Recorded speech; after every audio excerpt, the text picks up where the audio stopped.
Assalamualaikum warahmatullahi wabarakatuh.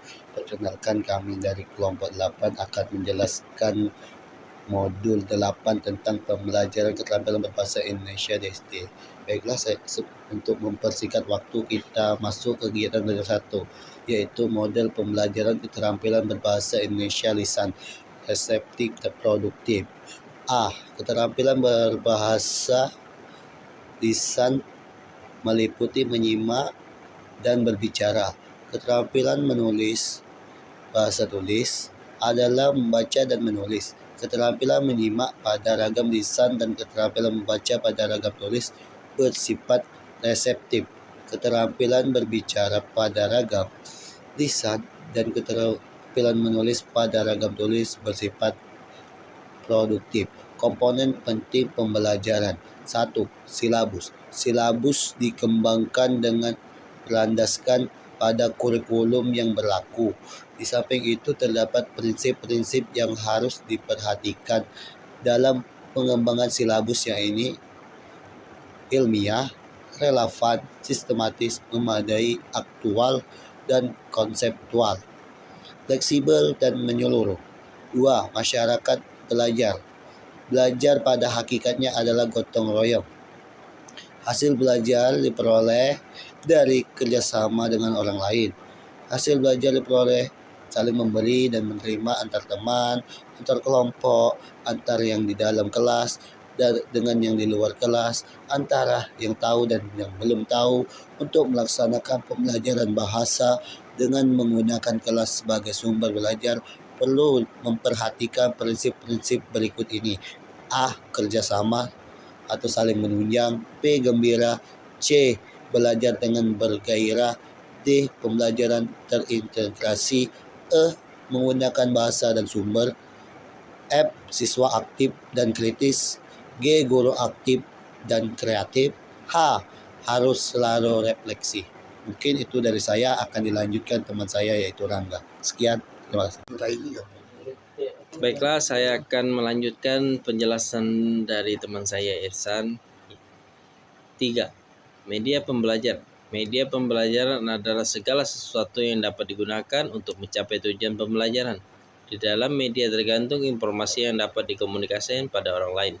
Media pembelajaran dapat dikelompokkan menjadi beberapa jenis, yaitu A. Media audio. Media audio adalah media suara yang digunakan dengan cara didengarkan. Benda atau alat pada media ini berupa radio, kaset, tape, record, dan compact disc. Media visual. Media visual adalah media gambar yang digunakan dengan cara dilihat. Benda atau alat media ini dapat berupa gambar-gambar, grafik, diagram, bagan, dan dena. Yang ketiga, media audiovisual adalah media berupa gambar sekaligus suara hingga dapat dilihat dan didengar. Dengan benda atau alat pada media ini antara lain televisi, DVD, video, dan compact disc. Media realita adalah media nyata atau media yang dapat dilihat bentuknya, didengar suaranya, dan dirasakan situasi atau suasana. Media ini berupa segala sesuatu yang nyata seperti lingkungan, orang, binatang, dan buah. B.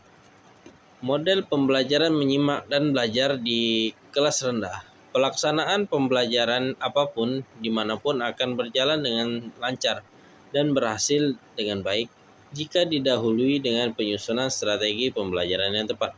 Oleh karena itu, pengetahuan tentang komponen-komponen yang diuraikan di atas sangat penting untuk Anda kuasai agar menyusun strategi pembelajarannya baik. C. Model pembelajaran menyimak dan berbicara di kelas tinggi. Pelaksanaan pembelajaran di kelas tinggi tidak berbeda dengan kelas rendah. Kalaupun ada, perbedaan hanya terletak pada komponen dan kedalaman materi. Terima kasih. Perkenalkan, nama saya Nur Rahman Abdillah dengan NIM 855773869. Di sini saya akan membahas KB2 yang berjudul model pembelajaran keterampilan berbahasa Indonesia tulis. Pembelajaran membaca dan menulis di kelas rendah. 1. Metode eja atau bunyi. Metode eja adalah belajar membaca yang dimulai dari mengeja huruf demi huruf. Pendekatan yang dipakai dalam metode EJA adalah pendekatan harfiah. Siswa mulai diperkenalkan dengan lambang-lambang huruf. Pembelajaran metode EJA terdiri dari pengenalan huruf atau abjad A sampai dengan Z dan pengenalan huruf atau fonem. Dua, metode kata. Dalam metode ini siswa diperkenalkan dengan kata-kata, kemudian kata-kata tersebut diuraikan menjadi suku kata. Setelah itu suku kata tersebut dirangkai kembali menjadi kata-kata. Yang ketiga, metode global. Penanaman metode global atau metode kalimat ini didasarkan atas sajian pembelajaran membaca dengan menggunakan kalimat pendek atau sederhana. Yang keempat, metode SAS. Penerapan metode ini memiliki kesamaan dengan metode global, sama-sama menampilkan sebuah kalimat.